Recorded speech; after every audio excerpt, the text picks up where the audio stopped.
ശതാബ്ദി ആഘോഷ നിറവിൽ വാരപ്പെട്ടി സഹകരണ ബാങ്ക് ആഘോഷങ്ങളുടെ ഉദ്ഘാടനം സഹകരണ തുറമുഖ വകുപ്പ് മന്ത്രി വി.എൻ. വാസവൻ നിർവഹിച്ചു.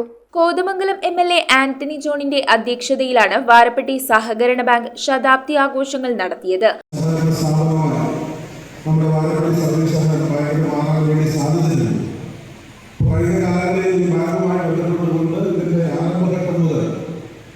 ഇപ്പോൾ ഈ ഏറ്റവും ഒടുവിലായി തിരഞ്ഞെടുക്കപ്പെട്ട ഭരണസമിതി അടക്കം ഈ ബാങ്കിന്റെ പ്രവർത്തനങ്ങൾക്ക് നേതൃത്വം കൊടുത്ത എല്ലാവരെയും ഞാൻ ഈ അവസരത്തിൽ പ്രത്യേകം സ്മരിക്കുകയും. ആഘോഷങ്ങളുടെ ഉദ്ഘാടനം സഹകരണ ദേവസ്വം തുറമുഖ വകുപ്പ് മന്ത്രി വി.എൻ. വാസവൻ നിർവഹിച്ചു.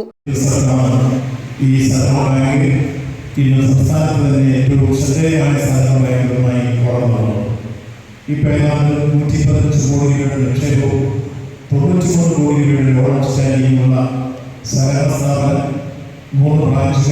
Varappetty panchayat president P K. ചന്ദ്രശേഖരൻ നായർ, ജില്ലാ പഞ്ചായത്ത് അംഗം Ranikutty George, block panchayat vice president Diana Noby, panchayat അംഗം ശ്രീകലാസി, district development manager NABARD Ajeesh Balu, Kothamangalam circle സഹകരണ യൂണിയൻ ചെയർമാൻ കെ. ശിവൻ തുടങ്ങിയവർ സംസാരിച്ചു. വാരപ്പെട്ടി സഹകരണ bank secretary T R. Sunil report അവതരിപ്പിച്ചു. Bank president A S. ബാലകൃഷ്ണൻ സ്വാഗതവും വൈസ് പ്രസിഡന്റ് ഉമൈബ നാസർ നന്ദിയും പറഞ്ഞു. News bureau, Kothamangalam.